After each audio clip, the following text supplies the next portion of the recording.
Bom dia, hoje nós vamos tratar de uma batalha esplêndida que aconteceu em 12 de setembro de 1683, que foi o levantamento do Cerco de Viena, também conhecido como Batalha de Viena. Nessa batalha se confrontaram os exércitos otomanos contra os exércitos imperiais, exércitos católicos. O Império Otomano havia se tornado o atual terror do mundo para os católicos que viviam na Idade Moderna. As guerras entre cristãos e os turcos eram intermináveis.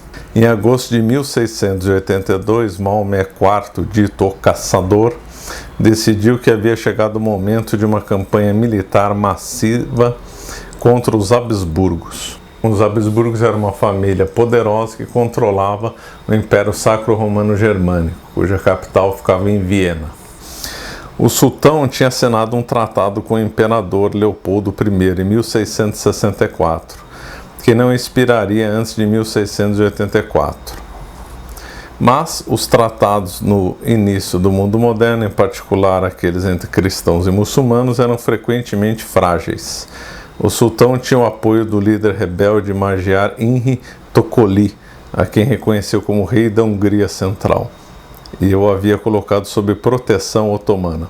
Os franceses tinham aversão aos Habsburgos e preferiam uma aliança com os turcos do que uma aliança com o Império. Quer dizer, uma coisa lamentável, uma nação católica como a França preferir se aliar aos otomanos do que ter algum tipo de aliança com o Império. Lamentável. O Ducado de Moscou também não queria briga. Os Habsburgos, ao que parece, estavam sozinhos. E os turcos sabiam muito bem disso. E por isso resolveram, então, atacar, invadir a Europa pela Península Balcânica. A campanha turca foi liderada pelo grão-vizir Kara Mustafa. O avanço otomano foi um sucesso e parecia imparável, de forma que em maio de 1683 ele já estava em Belgrado. E por causa desse avanço, o imperador Leopoldo teve que deixar Viena. Em 14 de julho, o exército otomano de cerca de 90 mil homens montou um acampamento em frente a Viena. Um enviado otomano apareceu nos portões com exigência para que os cristãos aceitassem o Islã e vivessem em paz sob o sultão. Era uma espécie de ameaça, Ou nos aceitam como soberano, ou nós vamos invadir a cidade, destruir tudo, matar todo mundo. Porém, os otomanos e muçulmanos em geral não eram leais. Mesmo muitas cidades que se rendiam, eles iam lá e matavam todo mundo, descumprindo as suas próprias promessas. Então os vienenses sabiam muito bem disso, que mesmo se entregando podia ocorrer massacre. O conde Ernest von Starhemberg, que havia ficado no comando com apenas 12 mil soldados, recusou a rendição. Então, algumas horas depois, começou um bombardeio turco. Kara Mustafa montou uma tenda magnífica no centro, que era virtualmente outra cidade fora das muralhas. Ele tinha total confiança de uma vitória final e passeava todos os dias para inspecionar as trincheiras turcas. A situação dentro da cidade foi ficando cada vez mais desesperadora. À medida que a água baixava, o lixo se empilhava e, pouco a pouco, as doenças comuns aos sitiados apareceram: cólera, tifo, disenteria, escorbuto, etc. Mesmo assim, os defensores conseguiram resistir por 2 meses. As linhas de cerco otomanas se aproximavam cada vez mais das muralhas da cidade, enquanto os mineiros cavavam cavernas elaboradas na esperança de colocar explosivos que abrissem brechas nas fortificações. Por sua vez, os defensores vienenses cavavam contraminas e explodiam munições sob as trincheiras otomanas. E chegou a haver confronto corpo a corpo nesse momento. E também os vienenses também lançaram investidas fora dos muros, mas sempre sem sucesso. No início de setembro, Starhemberg tinha apenas cerca de 4 mil defensores e as muralhas da cidade estavam em perigo em vários pontos. Tudo parecia perdido. Diante dessa situação, era só uma questão de tempo e aí o Kara Mustafa ia entrar vitorioso na cidade. Na realidade, ele, apesar dos ataques, de ter cavado alguns túneis e tentar explodir a muralha, na realidade ele estava em busca de matar né, os vienenses de fome até uma eventual rendição. Ele não focou assim num ataque decisivo, jogando os canhões dentro da cidade. Provavelmente ele queria pegar uma cidade mais intacta, fazer um saque mais gordo, né, e oferecer uma Viena inteira, né, para o Maomé IV.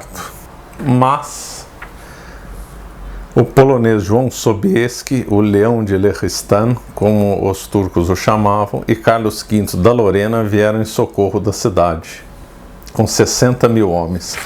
O Sobieski ele tinha uma aliança, né, com os Habsburgos, e ele honrou essa aliança, né? Bem bonito da parte de Sobieski.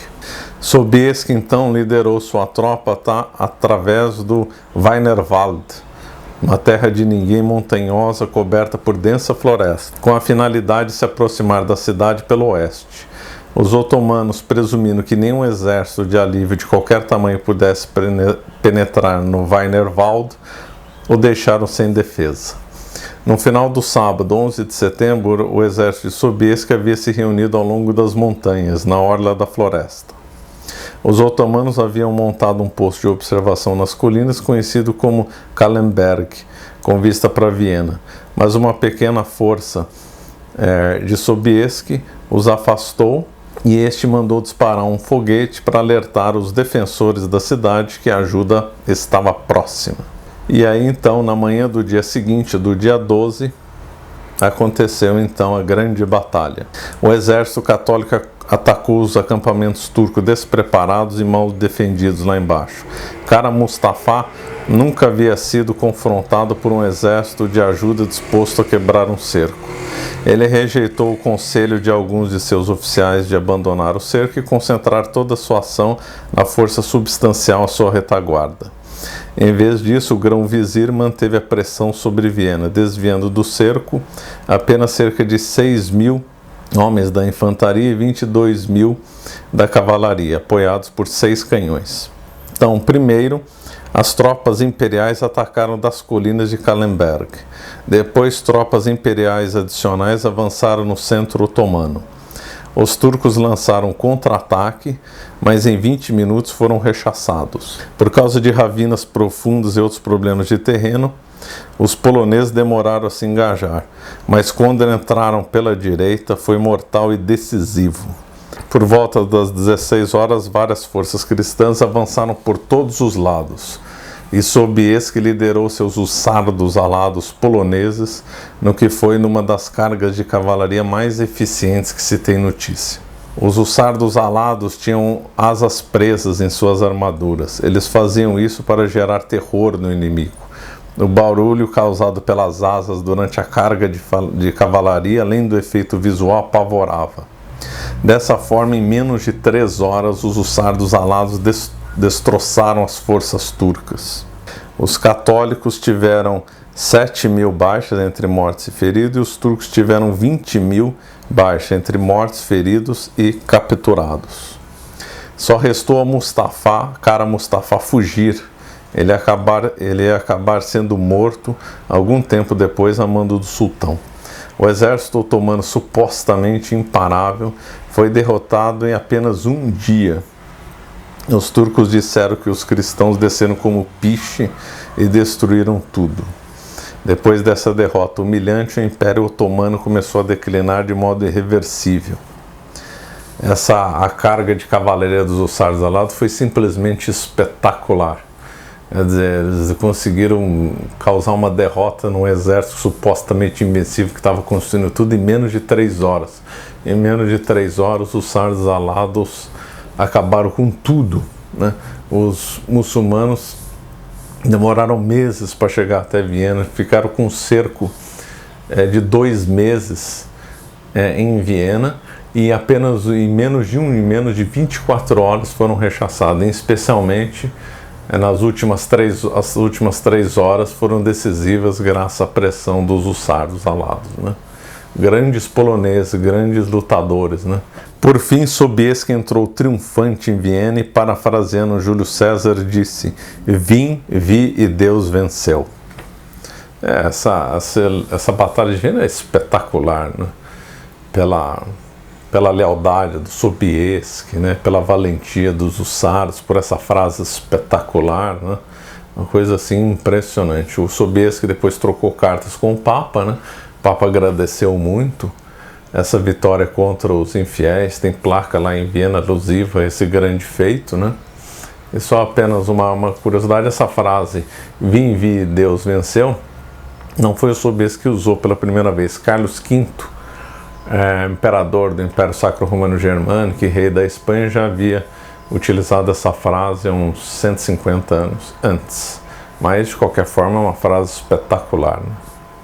Então, se você gostou do nosso canal, por favor, se inscreva e nos siga nas redes sociais. Muito obrigado pela atenção.